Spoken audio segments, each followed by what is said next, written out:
me tell you something right here. We would not have the Ultimate Fighting Championships today without Art Davie, period. Rorion Gracie was the martial artist. Bob Meyerowitz had the contacts in the entertainment industry.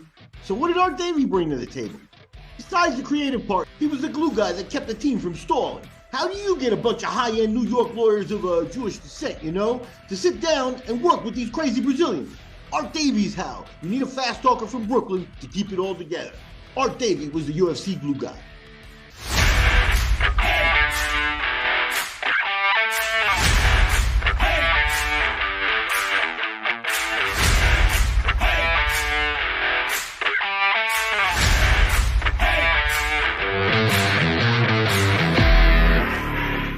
Art really is the most charming, charismatic person who I've ever met. The thing, and those of us who know and love Art Davie can tell you, he is not defined by being the creator of the UFC and the de facto inventor of MMA. It's one thing that he did in his life. Arthur Art Davie was born in Brooklyn on April 5, 1947. He grew up on the East Coast and he attended the New York Military Academy, where he spent a semester rooming with future President Donald Trump. He served in the United States Marine Corps and returned from Vietnam, a decorated veteran. By the late 80s, Davie was in Southern California, where he was working to bring his greatest idea to fruition. Fate would join him to the Gracie family. Once Art gained access to the Gracie mailing list, his marketing senses kicked in and the 25,000-strong list funded the early Gracie Challenge dojo matches. The concept was originally called the World's Best Fighter, as the idea was evolving beyond academy fights.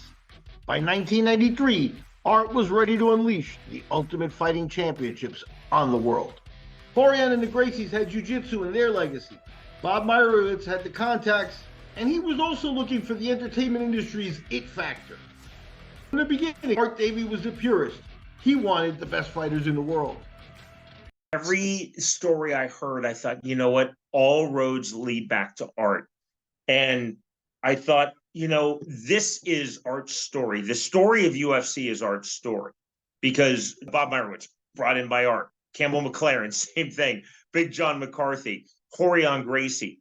All roads lead back to Art. Dutch kickboxing legend Ernesto Hoos remembers being solicited for UFC 1 by Art Davie. Art Davie, he called me, and he was telling me about what he wanted to do, and he wanted to have me and this and that. And I told him I have to think about it.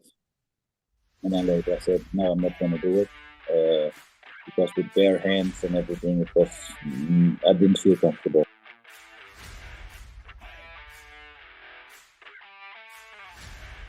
In the 1990s, before the internet, Art used magazines to solicit fighters. Can you fight? Send me a letter, that kind of thing. Long story short, I ended up saying yes, obviously, and then he sent me this really nice letter, and just the way it was written was so old school. It was like a carbon copy paper.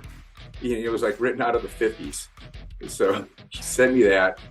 I put a portfolio together with some of my wrestling matches and some of my boxing matches and just some pictures. I just put a nice portfolio together and I sent it out to Wow Entertainment, which was with Art Davie at the time. And I think within 3 weeks or so, I received a call from Art Davie and said, hey, I'm looking at your packet. Why don't you come down to Torrance and talk to me and let's see if we can put something together. From a historical perspective, one of the truly notable characteristics of the early UFC was the diversity of the fighters, and that is Art Davie putting in the work. Talk about the UFC glue guy, Art put the ads in the magazines, but who do you think responded to each letter? That was Art too. He responded to all the letters. UFC 2 veteran Fred Edish remembers Art Davie's presence before and during the Night of Elbows. I was teaching a karate class, and before the class started, in walks one of my wild-eyed, crazy students with a copy of Black Belt magazine. He's waving it around frantically, and he says, "You've got to read this. You've got to read this. This is just tailor-made for you." Actually, this does kind of sound like a good deal for me. So I sat down behind my manual typewriter and banged out a letter to Art Davie at Wow Promotions, because that was the contact information at the end of the article. And I got a letter back from Art. And he said, thanks, but no thanks. We've got everybody that we need for UFC 2. but we'll consider you for a later time. 2 weeks before UFC 2, I had a message on my answering machine from Art saying, hey, Ken Shamrock broke his hand, and we had to take the alternate, one of the alternates, and move him up into the main draw. Would you like to come down as an alternate? So I got back in touch with Art, and he said, okay, I'll FedEx you the tickets. He FedExed me the tickets, true to his word. Hall of Fame UFC matchmaker Joe Silva told of an interaction he had with Art Davie back in 1996. Yeah, Joe used to tell a story from the Ultimate 96, the second Ultimate. Art Davie had just finished putting the belt on Don Fry, and the pay-per-view's over, post-fight chaos. And in this, Art Davie calls Joe Silva over and he says, hey, I need you to go to Don Fry's locker room and bring that belt back. He can't keep it. It belongs to the UFC. And he leaves Joe with that task. Now, Don Fry, he's ornery now. He was ornery back then, too. Needless to say, this was not a good interaction for Joe Silva. And a lot of people chalk it up to Art being kind of cute and playing a practical joke on him. But if you consider that Joe wanted his job, Art may have been sending a backhanded message as well. We state again, there would be no UFC without Art Davie. Sean Wheelock shares a story about how he saved the day at UFC 1. I think the great Art Davie story, and this is in the book, is at the rules meeting. So it's the night before UFC 1, and they're in a conference room at the Executive Inn and Suites in Denver. And everyone starts arguing about, well, can I wear a glove? Can I wear gloves? Can I wear a groin protector? Can you knee to the groin? Can you eye gouge? Can you headbutt? Well, can I wear my pancrase boots? Can I wear my boxing trunks? All of this. And Art saw literally this show turning to dust, UFC 1 on the eve of it, in front of him. And he was able to stay calm. He was able to bring everybody back together. You have a room full of alphas. This is at a time, 1993, when you could be a black belt and a lifelong practitioner of a martial art and be blissfully unaware of another martial art. You have to think this is super early internet. This is before streaming. So a lot of these guys thought the others were fake. They were phonies. They were interlopers. There was a lot of hostility. It's not the camaraderie of an MMA show that you see now. You still obviously will see rivalries, but there's still a brother and sisterhood. There's the camaraderie. That didn't exist. This show was about to explode. There was about to be an all-out brawl with the 8 fighters plus the 2 alternates plus their camps plus the various hangers-on who were jammed into this little conference room in downtown Denver, Colorado. Art stayed cool. He got it on track. He brought it all together. The next night was UFC 1, and that's history right there. It wasn't just UFC 1. Fred Edish remembers chaos at UFC 2. Art Davie, cool as a cucumber in the early days. The night before the UFC, they said, absolutely no way you're going to fight. Everybody's here. Everybody's healthy. Fight night rolled around. Art says, hey, things are crazy. I can't find all the fighters. I need you to help. And I said, absolutely, Art. And I helped him by going and finding the fighters and bringing them up to the staging area and then going down to finding the next one. I had just brought Minoki Ichihara up and getting ready for his fight with Royce Gracie. And I went down, and as I'm going down into the bowels of the Mammoth Event Center, up comes Rorion Gracie, and he grabs him by the arm and he says, are you ready to fight? And I looked at him and I went, huh? And he said, I need you to fight. Frank Hamaker hurt his hand. He cannot fight. So I went and found the guys that I had there with me and got my gear. And about 15, 20 minutes later, I was locked in a cage with Johnny Rhodes. So, how did Art Davie manage it in the crazy early days of the UFC? Turns out this Brooklyn Marine had people skills. He was a people person, and everybody loved him. And I was telling Vitor how close I am to Art, and his eyes lit up. When I've talked to Randy Couture about that, when I saw the late Pat Smith, when I met Gerard Gordeau, Zane Frazier, the first time I met Royce Gracie, Art impacts people a very special way on this. When we return, MMA collector Ed Tyson takes us through his Art Davie collection. I'm Ed Tyson, the MMA Collector, and I've been collecting MMA memorabilia since 2005. When I heard that some of Art Davie's stuff was available, I had to think about it. Don't get me wrong, it was intriguing from the start. but I like fight-worn gear and fighter stuff. Art Davie as a non-fighter would be a major escalation for the collection. And the more I looked at it, the more I realized that the Art Davie collection is a treasure trove from the UFC's roots. This is completely one-of-a-kind stuff from the source. As a collector, the dream is a brick-and-mortar museum. And it is easy to envision the character of Art Davie as a frontline display. Art has a little P.T. Barnum in him, but there's a little of that Coney Island boardwalk salesman to him. A museum could even dress up collars with the tux, the hat, the cigars, and to do a whole show. You know, come one, come all. And of course, we have Art's original tux and hat that he wore at UFC 1. We have heard Art described as a glue guy, and you can see that in his personal touches. He had these varsity-style jackets made for the people close to him. There were only 12 of these made with the staff stitching on them. We do have Art's jacket, and I have one that Ron Van Cleef received during his time as commissioner, but I want them all.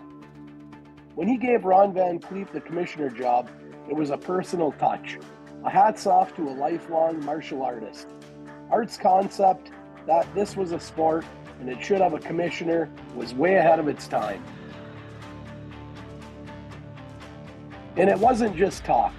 Art put his energy into it. It could not have been easy to get Tank Abbott to write a letter requesting his suspension be lifted, but Art got Tank to do it. Art himself wrote the suspension and the responses to Tank after his infamous brawl with Brazilian Alan Ghosts. Art traveled with his trusty UFC banner, and we have the actual banner that hung at the early UFC events. Another one of Art's concepts was the Ultimate Fighting Alliance, the UFA, a fan club where you get patches and newsletters and stuff in the mail. Sign me up. For a museum, I toyed with the idea of recreating the wall offices. That is where Art Davie operated. But after some thought, I decided against it. The employees in that office got jackets. A museum captures a wonderful moment in time, but I don't think it would do justice to the energy that Wall and Art created in their heyday. But we could do a pretty good job recreating the look. We have the original posters and programs that hung in the Wall offices, autographed by Art himself and tons of other office materials. As an example, I reached into just one of the boxes and pulled out these agenda sheets from the first fight televised, autographed by both participants, Gerard Gordeau and Telia Tooley. Both are rare autographs as neither guy has been prolific in that department. Art went on to work for Japan's K1 Kickboxing League, and he developed an arm wrestling concept called X-Arm, and Art left his unique signature on both. With K1, he even revived his varsity jacket concept. Thankfully, Art was meticulous about preserving stuff, so there's a lot of material from his run with the UFC, when he was truly operating at the peak of his powers.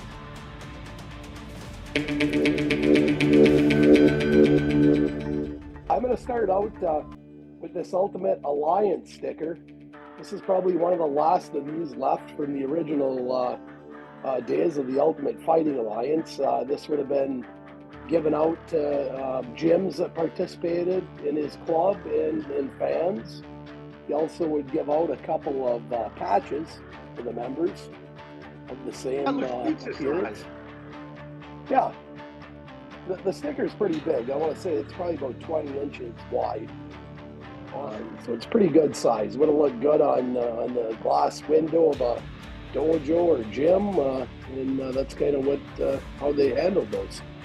We'll move over to here to Art's hat that he had worn.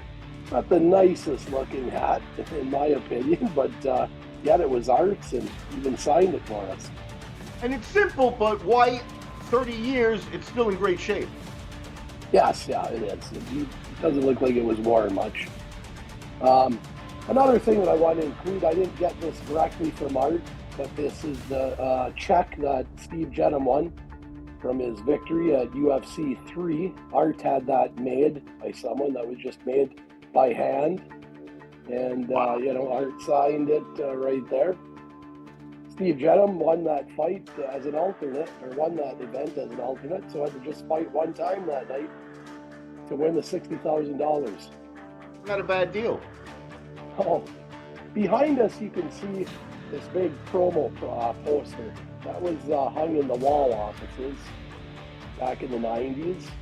That big banner right there, that's a pretty iconic banner. I started seeing that around UFC 12, and it went on. I seen Joe Rogan interview by it. I had pictures with Tank Abbott by it, Big John McCarthy, even Art himself doing like rules or meetings prior to events. So I think that was around from around UFC 12 to 15. Awesome.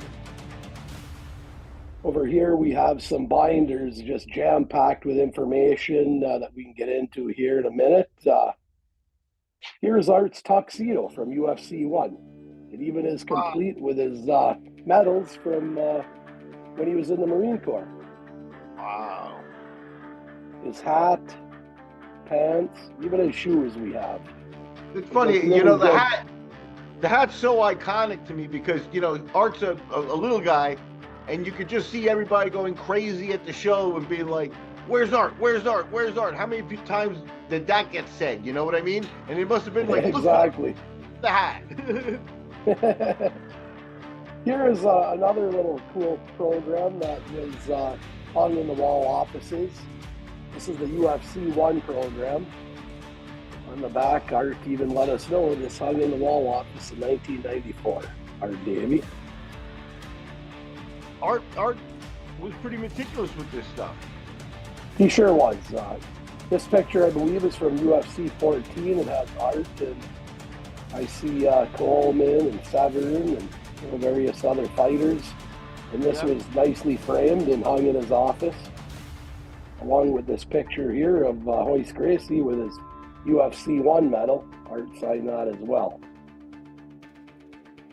I can get into these binders a little bit here for you as well, if we want to just kind of touch through them. I won't go through every page, but basically these are just little things that Art kept and put in these binders. Starts out with an advertisement that was in the Denver newspaper for UFC 1. I'll show you a couple little things, like this would be a little collection of the various business cards Art had made for himself through the different promotions and companies that he had worked for through the years. But one of the coolest things in this program I'm going to get to right away would be this UFC 1 program here in the back. It's a laminated program from UFC 1, and it is just as mint condition as it would have looked in 1993. It's been just saved. I mean, it's just in mint condition. I know it was taken apart, but the pages are as vibrant and clean as they would have been back in 1993. Just preserved in this lamination. And at the time, he wanted a little piece of everything. I'll show you after the program here.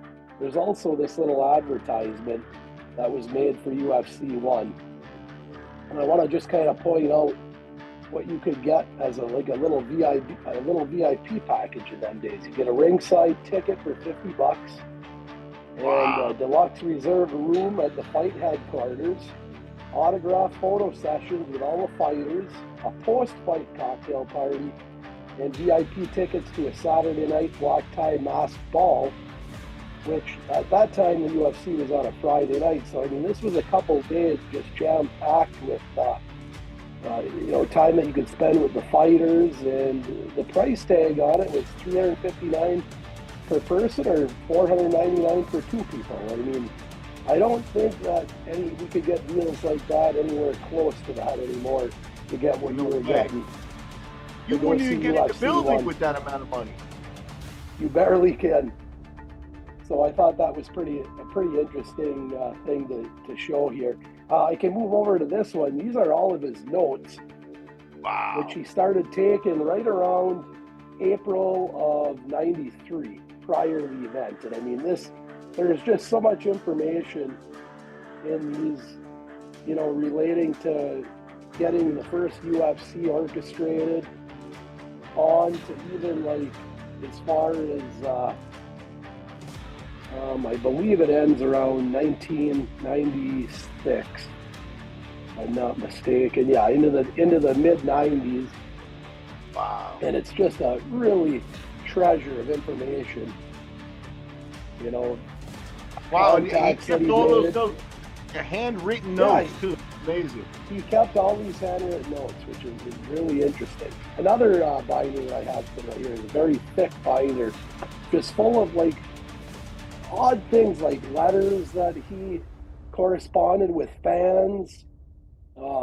You know, he would even answer his fans. He was sending fans programs and posters. Art was a real, or is a real people person that is really proud of what he put together here, and he treats people really good. You know, if you read these letters, another thing that's in here, just like some contracts between fighters, there's letters between him and Bob Meyerowitz and, you know, various companies that were associated with the early UFCs. I mean, it's just kind of full of different things. There's so much stuff, it's hard to go through everything right now, but just very interesting items. Even his resignation letter from the UFC is in here. I believe there's even a response from Meyerowitz on that as well. So, you know, really cool stuff. We'll move over here, and here is actually his UFC 1, or not 1, it's just his UFC commish jacket. I'm not sure if these were made for UFC 1. I know there was 12 of these made that said staff on them. Yeah. Arts actually has the UFA patch on it, and his is the only one that says the commish on his, and Art Davie, obviously. So this is a pretty rare piece. Art got these for all of his staff. I'm not sure if it was UFC 1. That's one thing I'll have to check on. And then we can move over here. And then when he went to K1, he even had these varsity coats made during his time in K1. I like the back on the one for K1. That's got a pretty cool K1 USA patch. So, yeah, some pretty interesting stuff here. I have a couple more boxes full of paperwork with early items from the early UFCs that I don't need to show right now. I mean, it would take us another half hour, but, you know, these are kind of the things that just kind of look nice, and a lot of the things that were personal to Art from the early UFCs. By the end of 1997, Art was moving on from the UFC. He would go on to be K1 Kickboxing's United States representative, and he also launched the X-Arm Arm Wrestling League. In 2014, he corroborated on a memoir with Sean Wheelock. Sean Wheelock, how his book project with Art Davie came about. In 2011, I don't know why I got it in my head that I wanted to meet Art Davie. And I asked people, and people said, well, I know Campbell McLaren. No. Oh, I know Bob Meyerowitz. No, I don't want to meet those people. I want to meet Art Davie. I find an old press release, and it has a 702 area code phone number on it. Those of us who work in fighting in the U.S. know that 702 is Nevada. But I thought, okay, this is going to be something. I cold called the number. It was in July of 2011. Art Davie answers. And literally, my agenda was just to say, my name is Sean Wheelock. I want to thank you for giving me this career, for all the pleasure you've done, or you've given me. You know, your vision has not only changed my life, it's changed the lives of millions of people. I thought in my mind, it would be one call. Thank you very much. That's it. Instead, an amazing friendship was born on that day. For success, we asked Sean Wheelock the natural next question. When will we see it made into a movie? I know we got to #1 in sports books on Amazon, which I felt really, really good about. But from the very beginning, we started getting a lot of calls from producers. And, you know, you'll get calls, oh, is this available? And it'll be a producer or an agent. And then you never hear from them again. We came to terms with a producer maybe 4 months, 5 months after the book was released. That producer and her partners held the option. They renewed the option. That option expired. Before that option expired, another producer came to us and said, if that option ever expires and the people you're with choose not to renew, please give me first crack. That ultimately is who we went with. So we've been with that producer, I think, since 2019. And they move it along. neither Art nor I are very passive individuals. I don't think you can be in this game and be a passive individual. In the movie making process, you have to be a passive individual because these are really forces out of our control. We have a great producer who we believe in.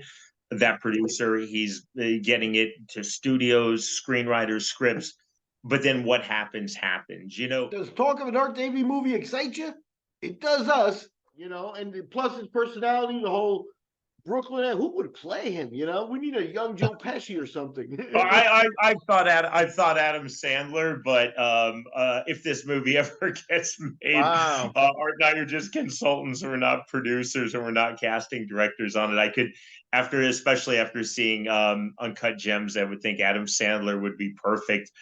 As we close out our Art Davie tribute, we will end with some of Art's own words.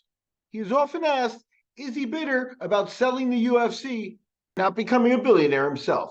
His answer is a fitting close to our show. Art is the opposite of bitter. He has no regrets. Art has a great quote, which is he feels like he had a baby. He put the baby up for adoption, and that baby grew up to be the president of the United States.